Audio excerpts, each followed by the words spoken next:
kasih. Terima kasih Anita. Selamat malam untuk kita semua. Selamat malam Suster dan Ya, Bu Regina. Ya, kita bertemu kembali malam ini. Kita malam ini akan membicarakan mengenai bagaimana kita bekerja sama dengan Tuhan untuk melaksanakan atau berjalan bersama di dalam kehendak ilahi. Jadi bekerja sama, beroperasi dengan kehendak Allah sendiri ya. Hadiah terbesar yang pernah diberikan kepada umat manusia. Ini kita harus cermat dengan kata-kata ini tersebut, bagus sekali. Jadi ini adalah sebuah hadiah terbesar yang pernah diberikan kepada umat manusia. Apa yang Yesus jelaskan dalam kitab surga adalah bahwa Dia tidak hanya menebus umat manusia dari dosa, membuka gerbang surga, Dia juga memulihkan hadiah berharga yang dimiliki Adam dan Hawa sebelum kejatuhan mereka. Itu adalah karunia terbesar yang pernah diberikan kepada umat manusia. Aku tidak memberikan rahmat yang lebih besar di masa-masa yang begitu penuh badai dan menuju kejahatan, selain dari memberitahukan bahwa aku ingin memberikan hadiah agung dari kerajaan fiat tertinggi. Fiat itu adalah biarkan itu terjadi. Let it happen. Ini dikutip dari Kerajaan Kehendak Ilahi, sebuah pengantar pemenuhan doa Bapa kami di halaman 21.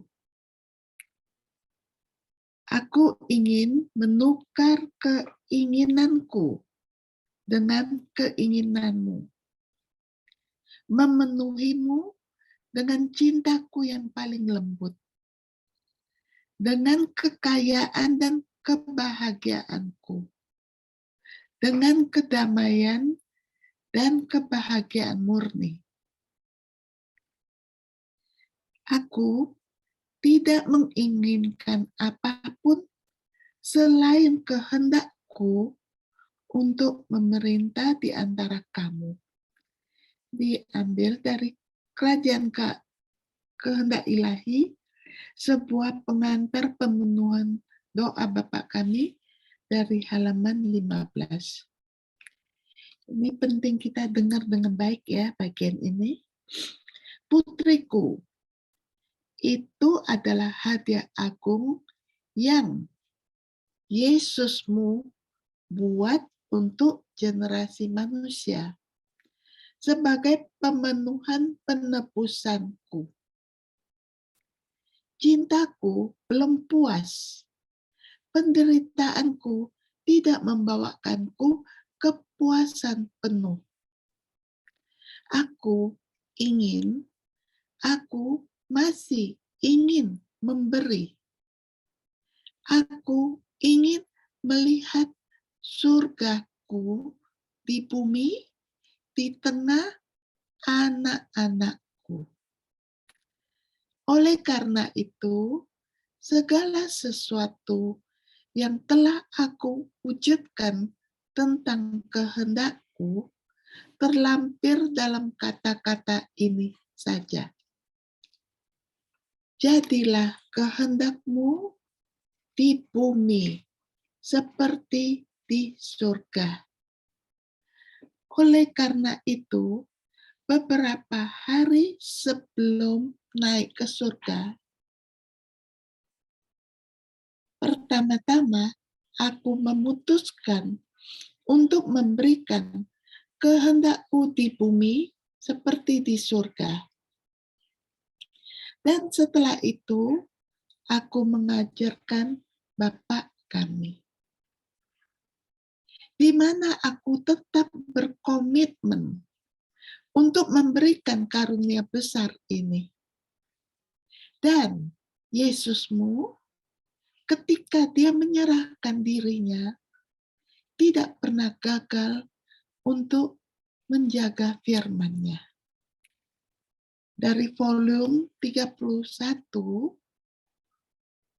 pada tanggal 24 Februari 1933. Sekarang kita masuk ke dalam bekerja dengan kehendak Allah.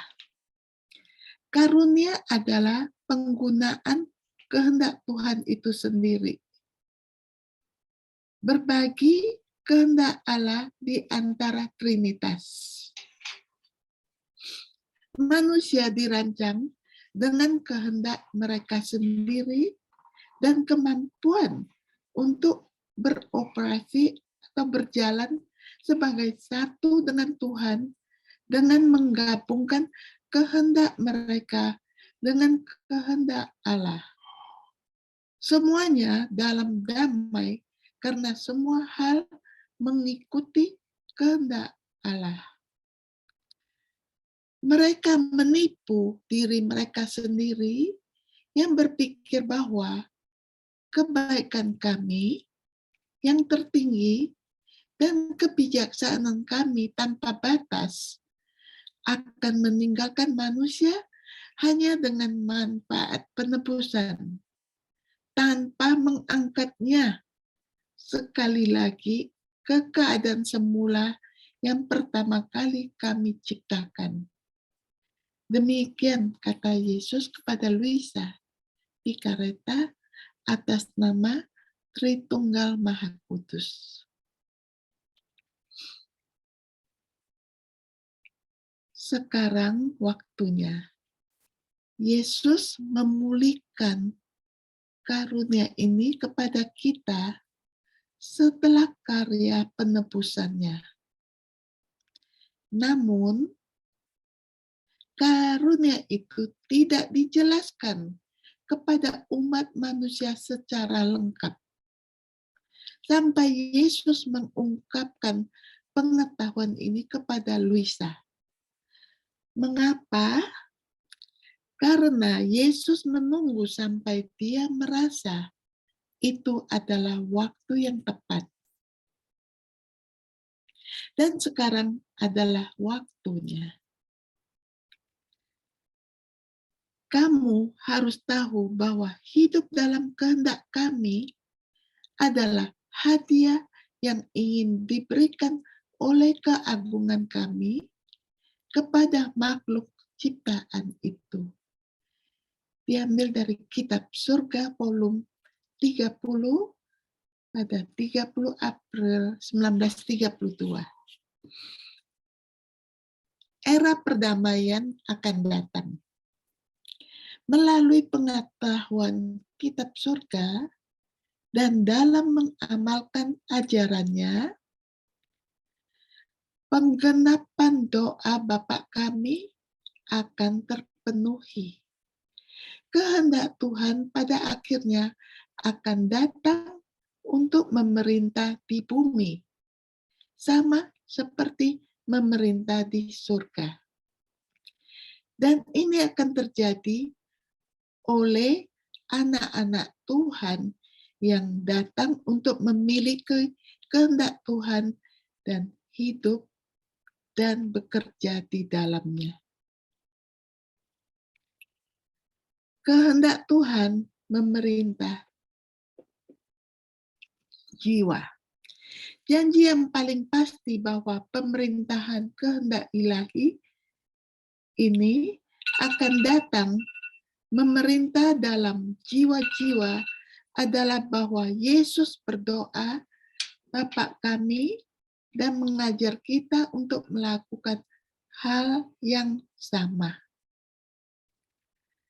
Sekarang saat aku datang dari surga dan membentuk kerajaan penebusan.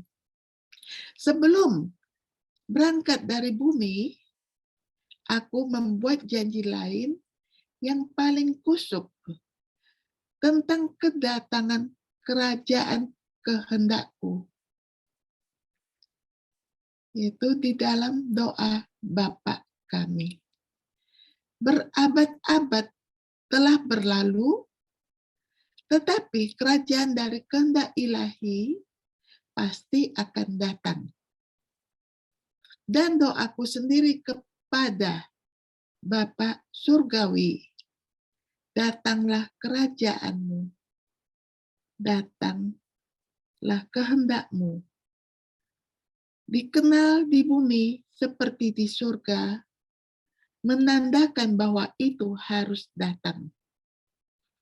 Kehendak ilahiku terikat dan terlibat dalam kata-kata Bapa kami.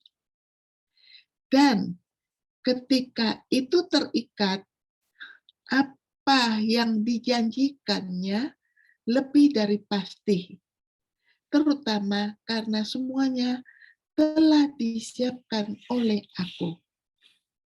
Selama waktu ini, aku selalu berbicara kepadamu tentang kehendakku dan tentang efek-efek agung dan tak terlukiskan yang terkandung dalam kehendak ini yang belum aku wujudkan kepada siapapun sampai sekarang.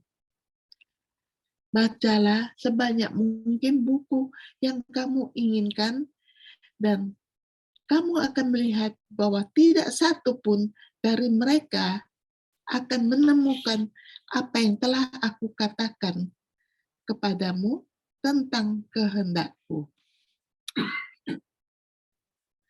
Mengapa?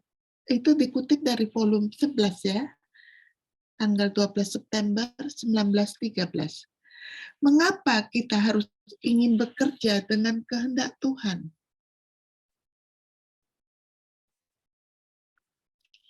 Banyak alasan. Cara hidup ini berjalan, beroperasi dengan dan dalam kehendak Tuhan yang akan datang untuk menggenapi doa Bapa kami. Adalah sebuah hadiah dan unik di antara kesucian, kekudusan yang Yesus bagikan kepada kita di masa lalu. Hal ini juga sepenuhnya sejalan dengan ajaran Katolik dan kitab suci. Sekali lagi saya ulangi ya. Alasannya banyak. Cara hidup ini yaitu beroperasi dengan dan dalam kehendak Tuhan yang akan datang untuk menggenapi doa Bapa kami, adalah sebuah hadiah dan unik di antara kesucian, kekudusan yang Yesus bagikan kepada kita di masa lalu.